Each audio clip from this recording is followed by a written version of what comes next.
Hello everybody and welcome back to my channel, Don't Judge Read. In today's chapter we're going to discuss tropes and cliches. I know, but bear with me for a little bit.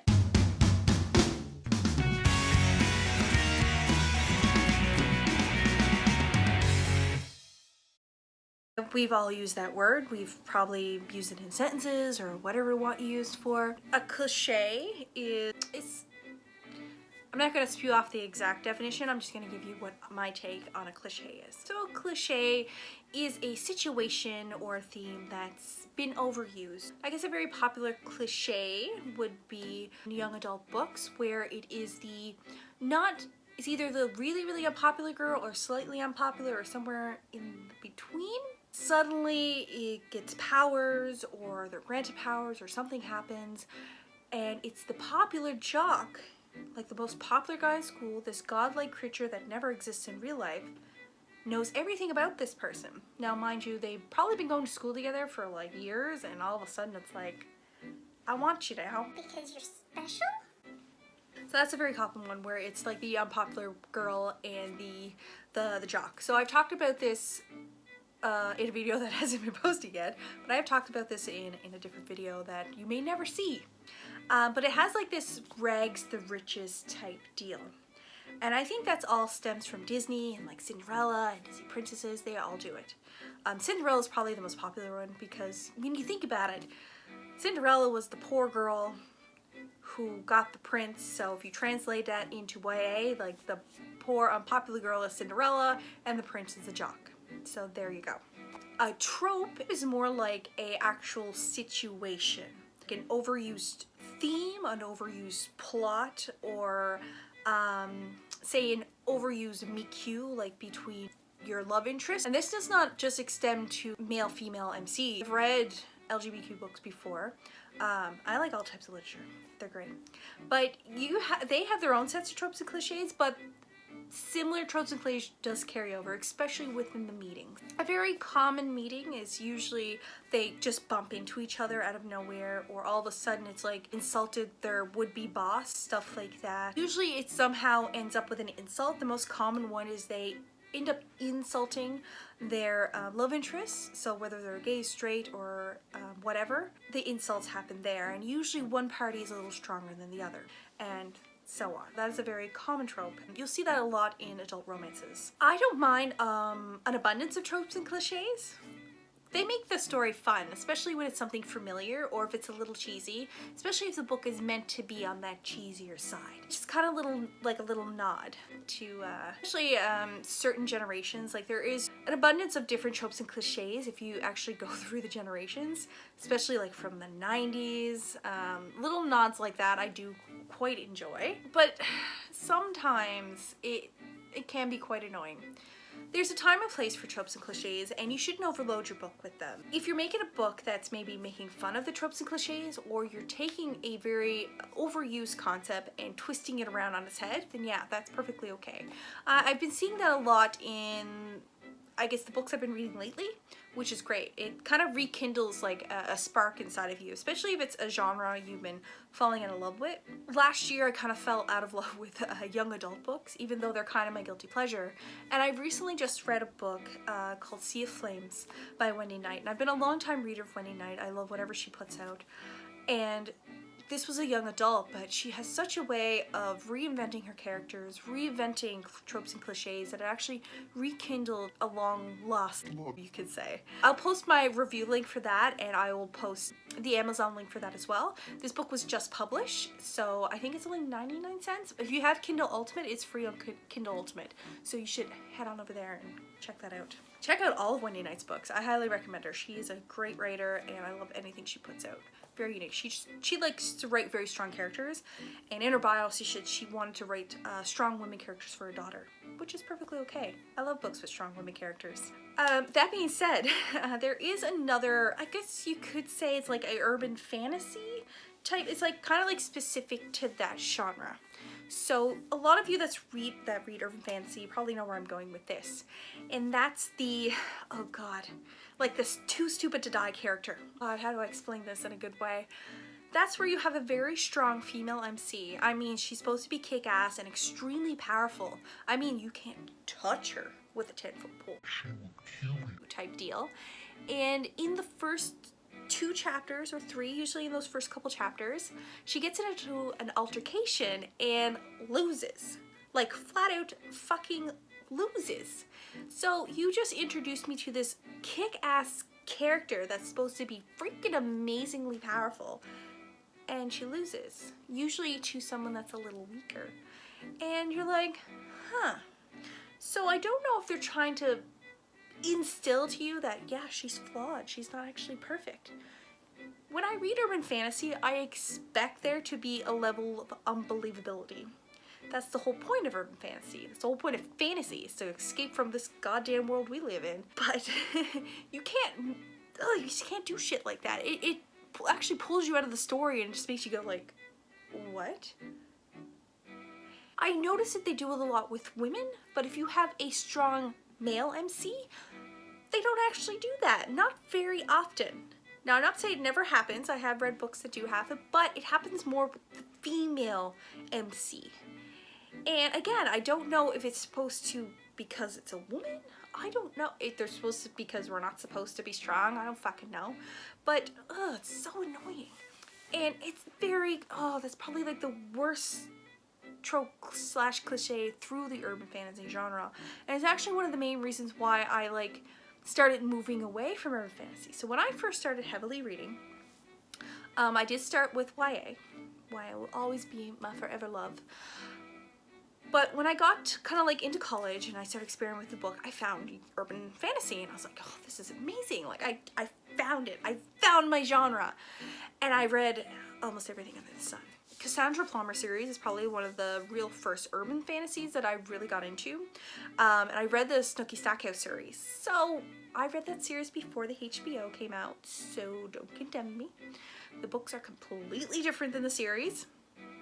If you haven't read the books, you should, because you're gonna find a lot of differences. Fairies aren't evil in the books. Just saying. And I've read another one called, oh god, I can't remember the name of the series, but the first book is called Redheaded Stepchild or something along that line. I actually quite enjoyed that. It was like mages and vampires and it was quite enjoyable. The more you read those urban fantasies, you start picking it up, especially if you just read them one after another, and that, And I read a couple recently that were very similar, and it just, it pisses you off a little bit. It does, because you expect to go in to see these really strong characters and you're just like, you just get your ass handed to you. Like, who are you? Why?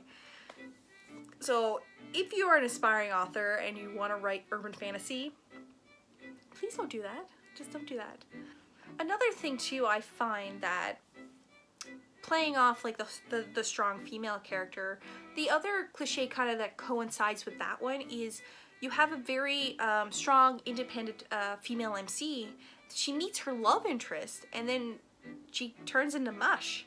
It's like any intelligible thought she had just out the goddamn window, and you're like, what happened to you? I guess the best example would be Twilight, because when I did read the first couple books, the third book, oh god, terrible, fucking terrible. But the first book I did enjoy a little bit. Like at the time when I read it, I did enjoy it. Now there'd be no way in hell that I'd be enjoyed, because I did try to reread it and I was like, ooh, no. But I'm gonna go off my impression at that time when I first read that book. I did actually like Bella. I did like her as a main character, and I found when she met Edward, it was just like her brain just fucking flatlined, and you're like, oh, you're an idiot. You really see this in the second book when Edward leaves. You have literally, I think like 4 or 5 pages where she's just skipping months and she's completely catatonic, and you're like, that's a good way to set an example to young children, saying that if your boyfriend breaks up with you, you completely shut down. No, girls, no. If you experience that type of breakup, that type of loss, you don't shut down. Feel your feelings, but don't shut down. Don't throw your friends away. Like, work yourself through it. Life goes on, and it does get better. So, just saying, I don't like those type of messages, especially in those young adult books that are being read by your like 12, 13, 14-year-olds that are very young and impressionable. So you have to be cognizant about that, especially the message that you're sending out. Like every book should have some type of message to its readers, whether it's, like I said, picking yourself back up, second chances, working through the pain, light at the end of the tunnel, all that other cliche things. You should have some type of message. Another trope that really gets me, that's kind of like grinds my gears, little Family Guy reference there, is, oh god, this one is terrible. So this one comes back to the, you know, the jock and the plain girl. It's the jock's girlfriend. So this super popular jock, of course he's not unattached, but he has a girlfriend that he actively sought out and is dating and supposedly loves. But when he meets the plain girl slash not plain girl that's actually secretly hot because she takes her glasses off and she's like, I'm gorgeous, then that girlfriend kind of becomes like an antagonist. But I almost feel bad for that girlfriend because it's kind of like this other girl is moving in on her man. Like, I don't know about you, but if some girl was moving in on my man, I'd be like, no, bitch, back off. So it's kind of like this whole thing where they make that SO the enemy, but in real life, you look at it logically and it's like, no, the plain girl is trying to steal your boyfriend. She has every right to be pissed the fuck off. And this other, it's been around for years, and it's one like, when I was a teenager, yeah, I kind of related to it, but now that, you know, I'm you see things a little bit differently. And this whole mean girl cliche is probably one of the biggest one in young adult fiction. In any young adult book, like the mean girl, even you'll see it in adult books and stuff, there's always a version of the mean girls, like the popular girls that are completely fucking mean. And I don't know if it's like a thing, is we give you need to give the readers like somebody to hate, you don't need to, but it's also this mentality of putting women against each other, and we've been doing it for years. This mean girl against the plain girl is just another version of that. It's just something that we've instilled over the years, that if a girl is popular and pretty, then she gotta be mean. Not saying that there aren't people like this, but there's also like unfortunate looking people that are mean as fuck as well. It's all about your personalities. Like, I've met gorgeous people and they're the nicest things ever. And then I've met people that, like I said, are maybe not, they don't have a symmetrical face, because that's all beauty is symmetrics, and they're bitter and mean. Like, you just, we're playing into this trope, we're playing into this mentality that if you see a good looking person, not just women but men, then they're automatically mean and narcissistic. We've seen it throughout the years. Movies does it, TV does it. It's one of those cliches that I don't think will ever go away, but I think it's one, as an aspiring author, that you shouldn't put in your book. If you want an antagonist, don't make it the mean girl. Make it something else. Make it something else in that person's life. Don't play into that stereotype. Write a story that is modern. So instead of making the mean girl mean, make her nice. Make her relatable. Maybe there's stuff going on at home. Like, give them a backstory. Give them some reason to be feeling why they're feeling it. Because in real life, there's a process for people to get to where they are, why their personalities are the way they are, why they're mean to other people. It's just not they do it because they think it's fun. There is other things behind that. And in a book, you don't see that, because especially if it's narrated through your MC, then you're just going to see through their eyes and you're just going to see what they see. One of the tropes and cliches that I don't like, I honest to God don't like it, and I think it should be tapered off. Like I said, it's one that's probably never ever gone away, but I think it should be toned down and tapered off. Same thing with the plain girl falling in love with the jock. Like, usually there's some type of love triangle. Ugh, love triangles. I can make a whole other video on love triangles alone. But usually you have your plain girl. So you got your plain girl, and then you have your best friend. The best friend that's been with her always. That sees the beauty within, that knows her, that loves her for who she is. And then there's the jock. The jock that hardly knows her, but he's good looking. He knows things about her for some reason.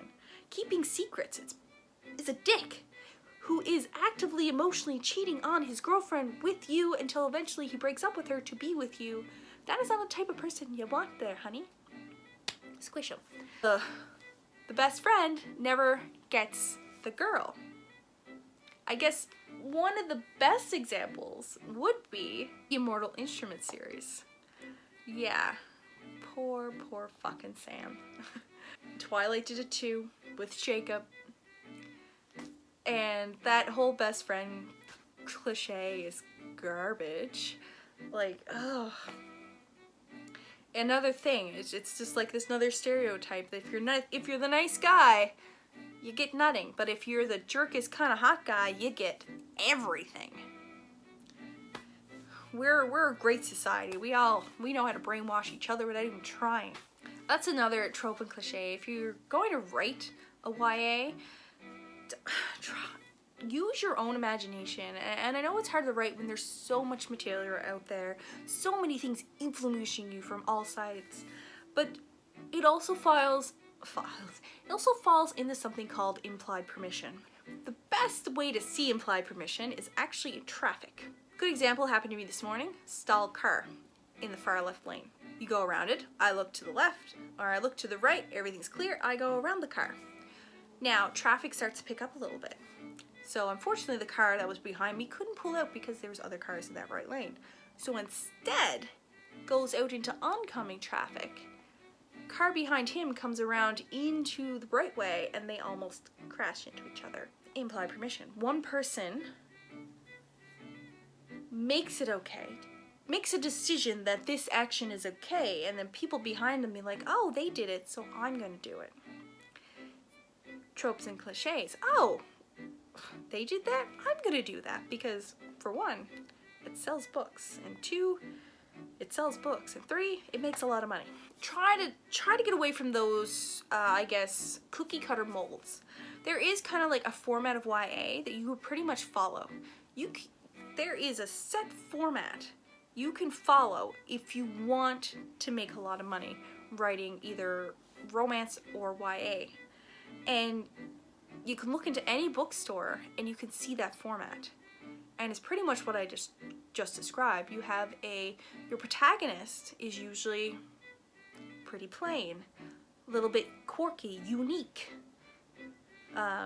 clumsy. They have a best friend that's completely in love with them, whether it's a male best friend or a female best friend. That best friend is in love with them. They're crushing on the hot guy in school that's never noticed them before until the start of the story.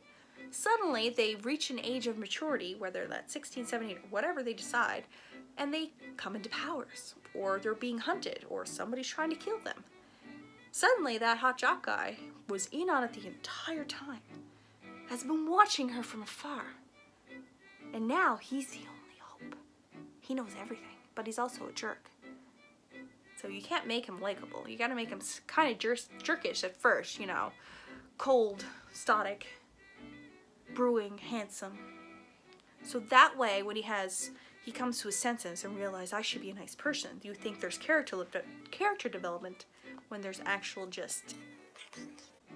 Then you have your explosive climax where the protagonist somehow saves the world.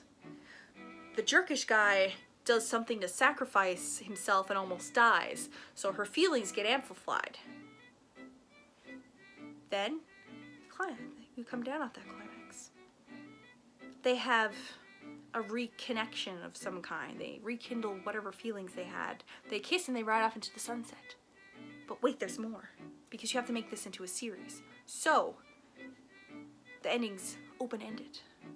Kind of like to be continued into the next book. There are ways, and then there are ways. I can go on and on about tropes and cliches, but I don't want to make this video too long. But those were kind of like the main ones. So, you got your too stupid to guy character, which also coincides with the Mary Sue character. You have your hot jock knows everything, gets the plain girl, the best friend that never gets the girl. And my finger kind of popped up. I heard it couple years ago, so my finger kind of does this. Close and, like I said at the beginning, close.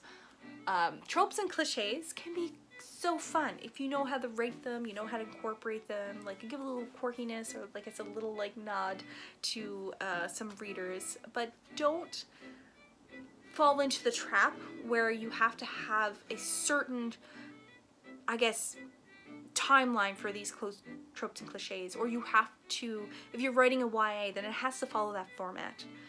You can do whatever you want. You can break that mold. That's what makes a good book, is people who step outside the box, who use their imagination, that breaks away from what society tells you to do. Don't be afraid to write what you want to write. Don't be afraid to step outside of those molds. Like, you don't, if you're writing a YA, like a high fantasy YA, you don't have to make your protagonist this, I don't know, mousy little thing that is completely naive, that's never even, I don't know, touched another body before. You can make them experience cultured. You can make them interesting. That's okay. Taking somebody that's naive and making them unnaive is not character development. That's just a common building block to give the perception that you made a character grow. Real growth is them learning a lesson, even them just, say, accepting somebody into their life. Say if they had a sibling that was struggling, say with sexuality or something, and they accept them. Like, there's different types of growth. It doesn't have to be like this exponential thing that happens in the book. It can slowly happen. Like, growth is just like them changing their set ideals and personalities into something better. You don't want them to go backwards, you want them to go forward. I hope you enjoyed that tangent video about tropes and cliches.